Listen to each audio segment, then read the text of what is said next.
Okay, that concludes the questions for tonight, and then what we have is an open forum here where Bob Doyle can talk to you about who he is and what's important to him. Well, a couple of things. You just briefly like to talk about my opponent. And, you know, I plan on running a very professional, clean campaign, but sometimes if there's negatives, if they're the truth, that to me it's not dirty stuff. You know, my opponent has never been a police officer. He's never worked in a law enforcement agency. He's never done any of the things that any of us have done. I don't think he really cares about the sheriff's office. You know, his issue of running for Sheriff Coroner is because he wants to come in and make sure the coroner transition is good, because he opposed the transition.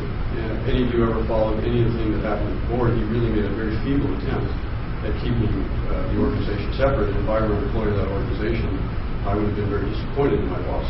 I can tell you if the board wanted to take 1 ounce of our organization, you know, I'd be the Tasmanian devil at the board here.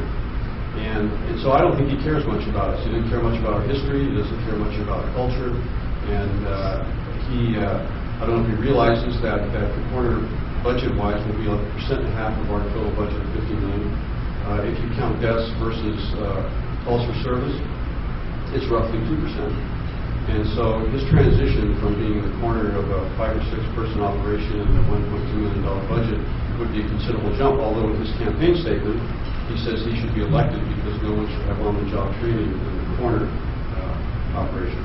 Well, he's running for Sheriff Coroner, and even though the coroner responsibility is very important, it's going to be a very, very small part of our operation.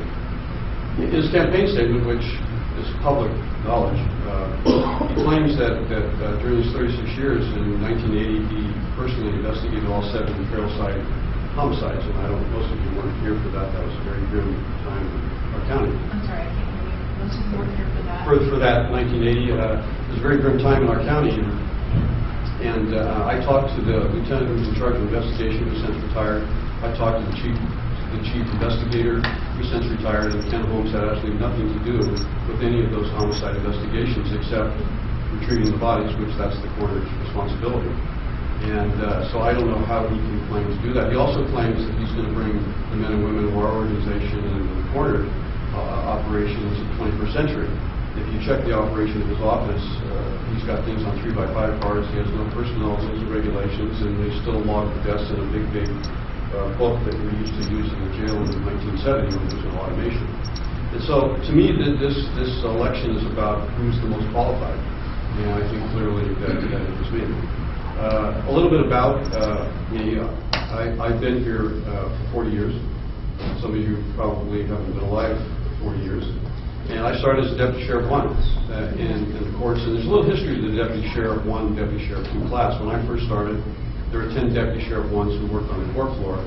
And they were Deputy Sheriff 1s because they were all senior deputies, and they wanted to stay on the court, so they didn't take a raise. And so that's how the class came. And about a month and a half later, when we opened the new jail in December of 1969, then the new jail, which is now County Council, OES, and Comm Center, the then sheriff decided rather than having Deputy 2s in the jail, well, we'll just have Deputy 1s, and that's how the Deputy 1 class grew. And it proliferated after that into security when we had all the problems on the court floor. And then about a year later, I went on patrol, and in those days, conversion from Deputy 1 to Deputy 2 is very, very political. It wasn't a very, very fair process. It was sort of who you know, and that's how you got out. And a lot of us always thought that that was not a very good way to do things. And that's where I started thinking that the Deputy 1, Deputy 2 class was a very terrible idea. And I went to Marin City for 4 years and got promoted to sergeant. Marin City was an interesting place, like it is today. In 1970, there was a Black Panther chapter, so it was a different kind of danger, nonetheless just as dangerous as it is today. And so the first time I touched the jail as a sergeant, I recognized that people in jail work very hard. And it's probably, I worked the hardest that I have in any assignment that I've had. And in those days, we were grossly overcrowded. I mean, the jail was opened in December 1969. It was crowded the moment we walked in, and sergeants worked just like deputies did. And so I recognized then that there was really some inequities. Working in the jail was different, It was a different hard, it was a different dangerous, but nonetheless it was a hard assignment, and people should have been properly compensated. And then in 1979, when I became president of the association and we had a new sheriff, I tried to broker a deal to do a one class, but he was new and he had other things on his mind, and so we didn't do anything about it in 1979. I made lieutenant in 1980, and between 80 and 85, the organization sort of didn't know what they wanted. We went between station commanders, watch commanders, station commanders, watch commanders. I spent most of my time in Marin City as a lieutenant.